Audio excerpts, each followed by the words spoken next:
Hey, this is Haley. And this is Heather. And you're watching the Dunnit Sisters, a Kansas City true crime podcast.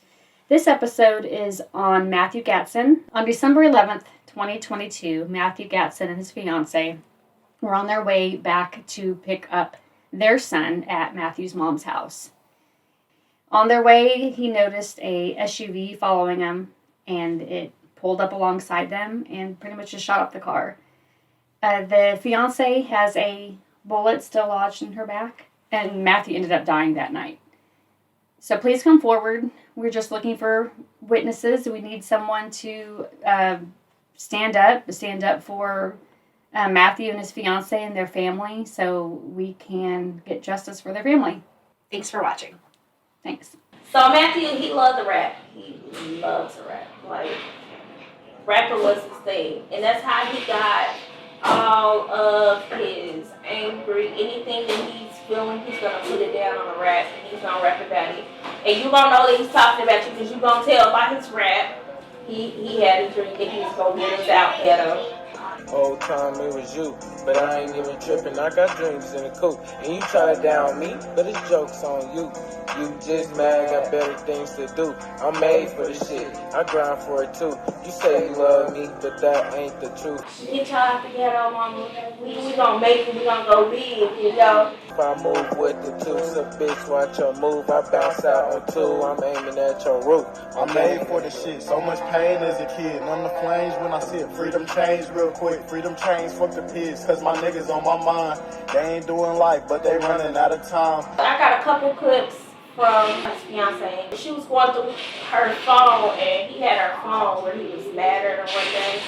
And he's in the bathroom and he's rapping. But yeah, he was rapping about her one day. She was like, oh, he was talking bad about me out there on the rap. He was rapping. He had made a rap, and then he had made a love rap about her. And, you know, he didn't get to finish it, but he was getting started because that's all these hoes ain't want me then, but they want me now. And she got up on my back, she couldn't hold me down. Back when I ain't had no dope, they ain't come around. Now they all up in my face, like Stevie had my child. Only fuck with my niggas, I'ma die for my respect. Can't fall in love with hoes, cause these hoes love a chick. Told her pull her pants up, cause I only want the net. Live my life to the fullest, ain't a thing I regret. Had to talk with God, he said it's my time.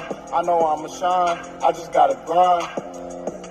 Yeah, like we got a whole book of just raps that he just tracked down. It was just rapping, you know, about everything, like everything he went through. So, like, you know, his daddy got shot. His daddy got shot 7 years ago in December 31st. So he was 12 years old when his daddy got shot. I think he was 12.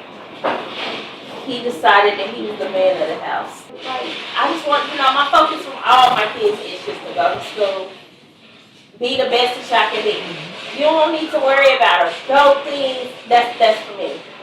Like, let me carry all the weight. Y'all just grow up and just be a kid. That's it. But Matthew was, nah, I'm the man. My daddy taught me everything, and this is the way it's gonna go. Like, I couldn't tell him nothing, really. I really couldn't tell him. Like, he went to school. He always was the class clown. Always. Like, he can literally get in trouble, and they really can't punish him because he's going to say something that's going to get you all the way off, and you forgot what you even punished him for. But then, you know, he had the times where, of course, as being a kid, you want to go out and you want an adventure and do what you want to do, especially meeting girls. Matthew had a heart of gold. Like, he was a forgiving person. He believed that he can help anybody. And I assume he can't help everybody, son. Sometimes you got to just let distance be distance. You know, if they show you that they wrong, 10, that's 9 out of 10 that they're going to stay wrong. They're not going to ever change. You can't help to change, but he had it in his heart. I can change anybody. Everybody love Matthew. No, he said everybody love Money Gang because that was his name. MJ. Everybody love MJ. And I'm just like, okay, MJ. Matthew was the life of the party. I mean, there's times that we had our fights. A lot of fights. And, you know, but at the end of the day, that was my son.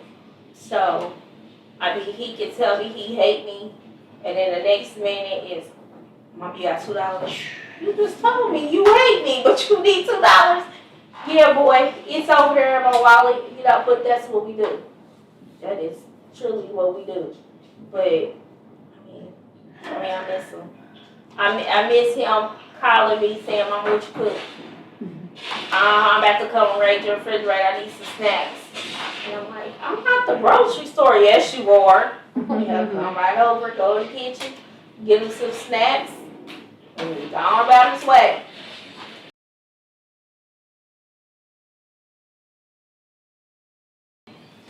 So, on December the 11th, 2022, so it was on a Sunday, and he went to the shooting range. He actually was supposed to be going to the shooting range. He was supposed to be going shopping, but his plans ended up getting switched around.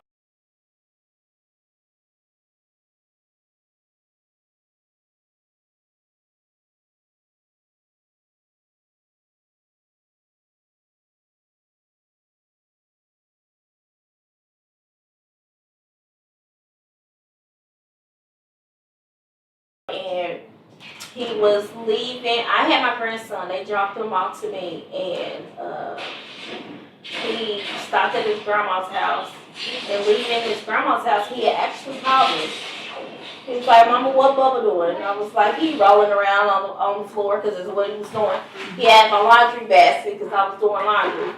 And he was rolling around on the floor. I said, your son rolling around on the floor. And he's like, oh, tell Bubba he missed Daddy. I said, Bubba, you missed Daddy? He's like, yeah, we was just having a normal conversation. I said, well, I'm about to come get my son. He's been gone for too long. I said, boy, you ain't even been gone that long, but okay. He's like, I'm on my way. And so then he got real quiet. And then I'm like, you all right? He like, I'm going to call you right back, Mama. I'm like, you okay? And he like, I'll call you right back. And literally, his grandma's house and my house was like just right around the corner. So from there, he's heading to my house. And out of nowhere, the next phone call I got was his fiance screaming, Mama, help me, Mama, help me. And I'm like, what's going on? What's going on? And then I can hear people in the background like, get him to the hospital, getting him to the hospital. And she's like, I gotta go. I got somebody just shot my baby. They shot my husband. I gotta get him to the hospital. I'm like, what? And so as a mother's instinct, my heart dropped, and the only thing I could think of was to get to research because that's what I heard them say they was taking them. So when I ran, I literally ran. I didn't hop in no car, no none of that. I literally ran from my house to research. And when I got there, I seen the car and my heart dropped, and I'm just like, and I goes in and I'm like, what happened? And I look in the car and I see the blood everywhere. And I just knew that it wasn't good. And so when I got in there and they was like, we're going to take you to the room and let you, you know, and when they came, they was like, he's in MRI, but he's not doing well. And so the next step was they're trying to save your son. And then the next thing went to, he had permanent brain damage and there was nothing else they could do. My son, when I say my son suffered, he really suffered. Like because they shot him 4 shots to the head. So one of the bullets had went through his forehead. So he had and lodged there. So his forehead was really swollen, and then he had a bullet that went in through the back of his head and came out his lip right here. And then the rest of them was just launched in his brain. And he was shot in his arm, he was shot in his chest. And then they didn't clean him up. Like he had blood dripping out his forehead, his face was bloody. He was just unrecognizable. And then from the bullet lodged and it swollen his whole right eye up. So his whole eye was swollen because the bullet was right there. So it was just swollen like a black eye. And when they wrecked, he hit his head on the dashboard. And I'm like, I had to fuss him. I'm like, so y'all not gonna clean my son up? Like, they're really just leaving him with all this blood coming down here? Like, and we gotta come in and see him? But I know there was nothing for y'all to do. Understandable. Y'all could have wrapped his head up, you know. Y'all could have did something to slow the blood down. They did nothing. Until the chaplain came in there, and it was time for second shift. Because he got shot at 3 o'clock in the evening. So, you know, second shift come in at 7. Second shift came in and cleaned him up. Because he heard my daughter's voice, and he reacted to it because they put him in a seduced coma, but he still can hear. He still can hear us. And so when he heard her in the room, he started hemorrhaging even more.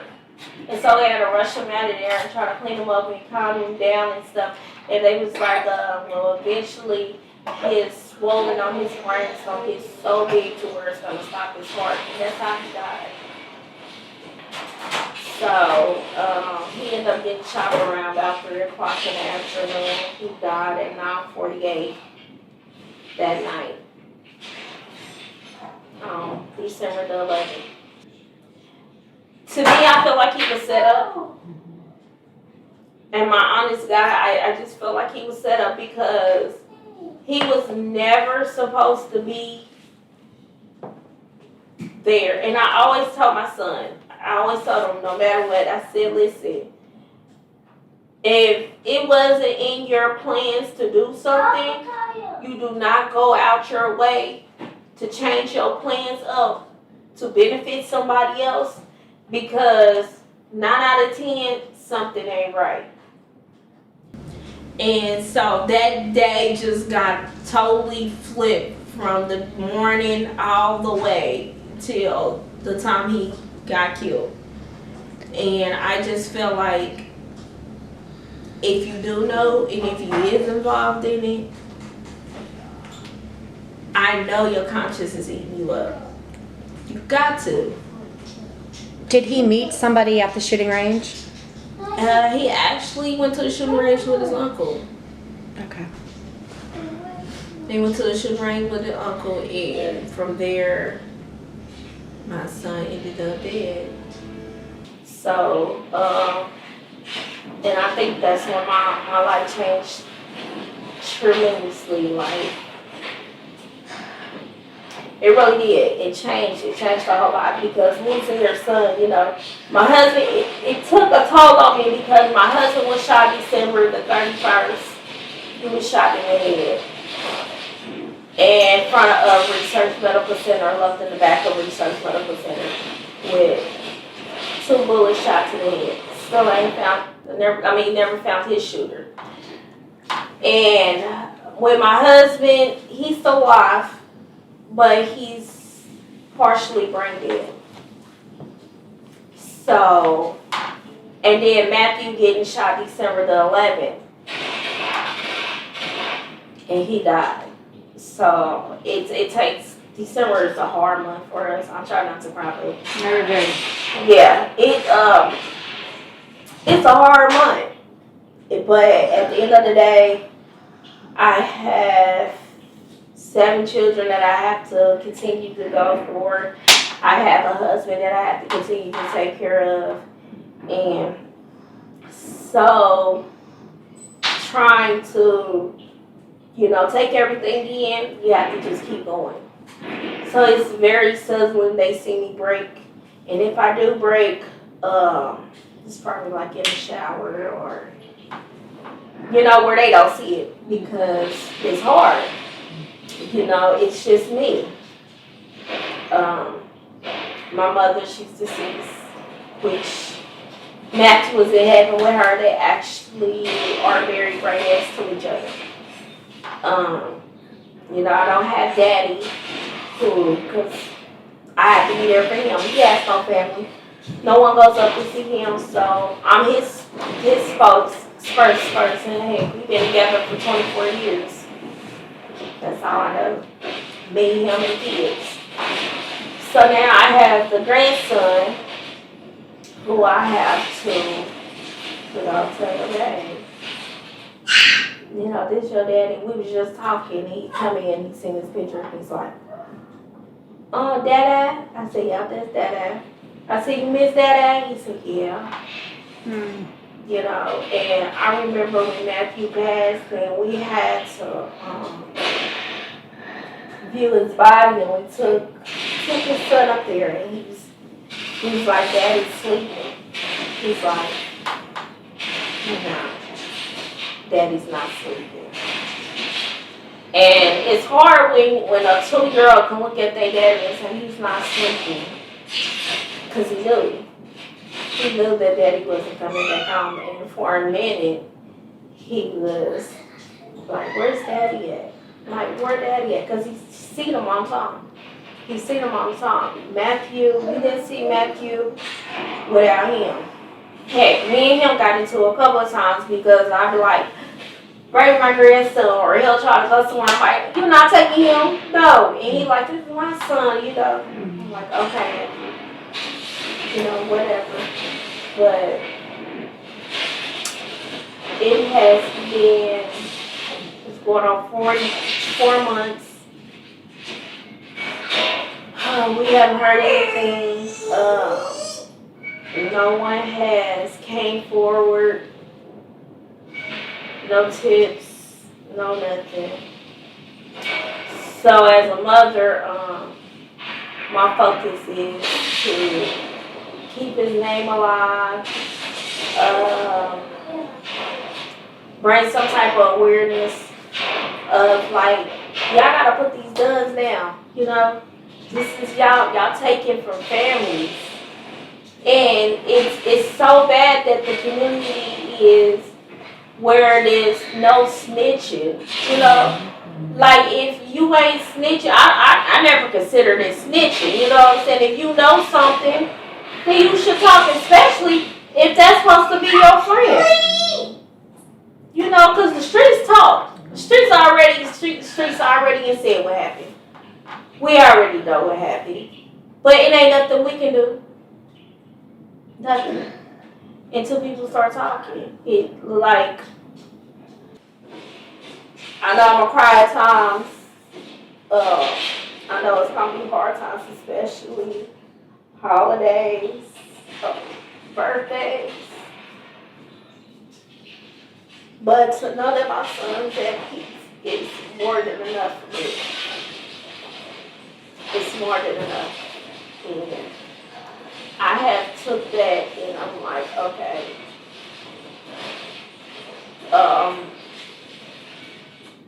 Knowing that my son is at peace, I can at least fight for justice. Because I can't never get him back. No matter what I do, I could never get my son back.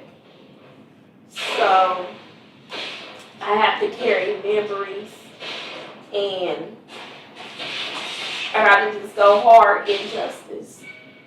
It may be years down the road, but eventually we'll get justice. Eventually.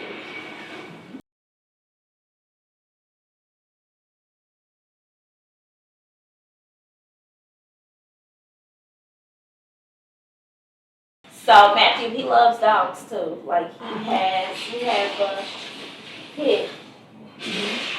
But right before Matthew died, he ended up having puppies. So we had one, but she ended up dying. The mother who had the dog was sick, so the puppies died. That was heartbreaking. But Matthew, and it's crazy because his puppies was born right before Matthew died. So Matthew died on the 11th, and his puppies was born on the 8th. So he didn't get a chance to even meet the puppies. Aww. So, but he would love the crap out of dogs because that's all he talked about, like, was the dogs and his son. Dogs and his son, and it was like, and money, of course. And money. And one day, he was working at a factory. I can't think of the factory. But he calls me, and I'll never forget it. He calls me and said, Mama. I said, what? Can you pick me up from work? I'm like, why do you need me to pick you up from work? Oh, I got something for the kids. What you got? You work at a factory. So I'm like, okay, I'll be there and pick you up from work. I'll be on my way. Be ready. He comes outside. He got this box. So I'm like, what's in this box? He's like, oh, it's a present for my little brothers and sisters. I told him I was going to get them something. He never telling me what's inside this box. So we get home. They like, hey, where's the cage? Where's the cage? I said, what's in that box? And he's like, Mama, he's like, it's a present. It's a present for them. And so they go get the little, we have this little, it's like a fish bowl, but it's the square one. He opens the box, he said, hold on, wait a minute, we gotta ease it in there. Uh-oh. I said, what's in this box? Because now I'm really curious of what's in this box. Oh, Michael comes in, and he's like, hey, Michael, I got what you wanted, bro. I got what you wanted. He was like, you got me a lizard? He said, sure did. I said, not in this house, we ain't. Hold up. We ain't doing no lizard, and the lizard is a baby lizard. Mm-hmm. And I will never forget it because I kept telling them no, they couldn't have a lizard. They kept asking. He was like, don't worry about it. I got you. I'm going to get y'all a lizard. I got you. It was what kind of lizard was that? Albino? Well, it was an albino lizard. Really? Did he buy it or did he find it? I don't know how he got it. Oh, okay. I didn't even ask him questions. I just wanted him to get it out of there. I was just picturing coming from work. Yeah. I thought he found something in the warehouse or something. Yeah, and it changed. It had changed. It was a Geico. It changed colors. Oh, okay. Yeah, it changed colors. So so they had it up against a stick, and you couldn't even tell. It was like, it ain't nothing in there. It's like, it's in there. It's right there, Mama. It's right there. Just keep looking. And I'm like, ain't no lizard there. So you got them. He's like, and then I seen him move. I said, oh. You gotta take that on up out of here, because that can't stay up in here, son. That cannot stay in here. Who's gonna take care of that? Not me. I'm not. I said, and with them, they're gonna be running around and not even paying attention. And showing up that 3-year-old, what she do? Open the cage up and let the lizard out. Uh-oh. You know how hard it is to find a lizard that blends into anything? No. So to this day, I know it's out somewhere. So Matthew came, he was like, what happened to the lizard? I said, ask your 3-year-old. I told you not to bring that lizard in this house. Like, why would you bring a lizard in the house? He's like, Mommy, why did you do that?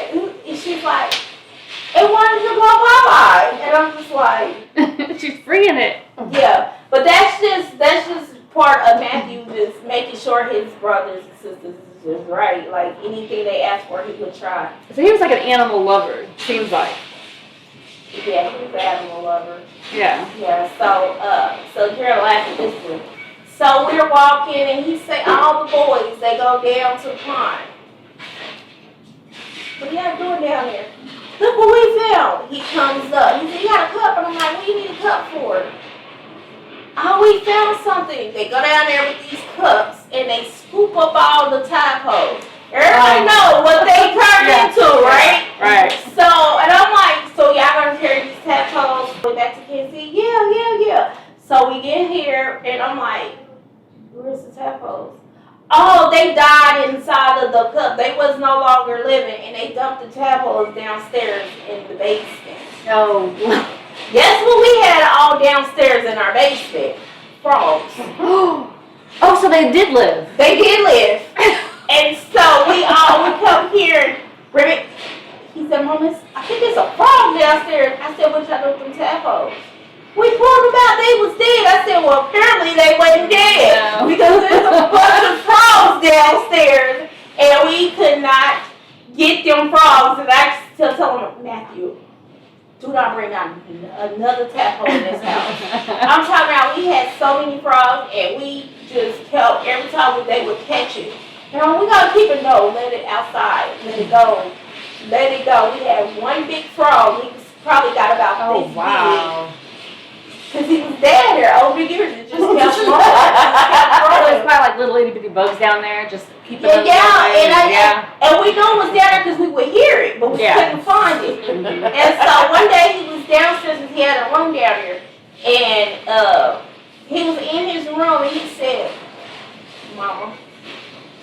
I said, "What?" And I'm upstairs. I hear him, "Mama." I'm like, "What?